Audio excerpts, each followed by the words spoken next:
முத்தாரம்மன் கோயில் தசரா திருவிழா செப்டம்பர் 23ஆம் தேதி கொடியேற்றத்துடன் தொடங்கியது. 10 நாட்களாக விரதமிருந்த பக்தர்கள் காணிக்கைகளை செலுத்திய பிறகு காளிவேடம் அணிந்தும் அக்னிச்சட்டி ஏந்தியும் நேர்த்திக்கடன் செலுத்தினர்.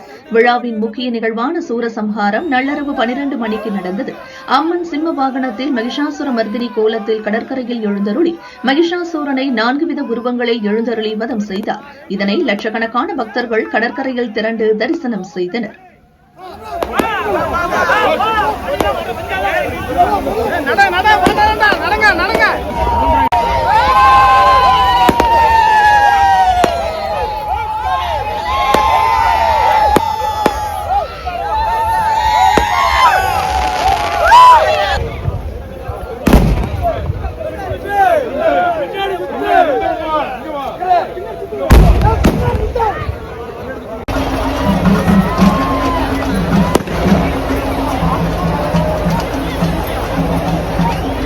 இந்த பேரிகார் எப்படி உட்காந்துருங்க.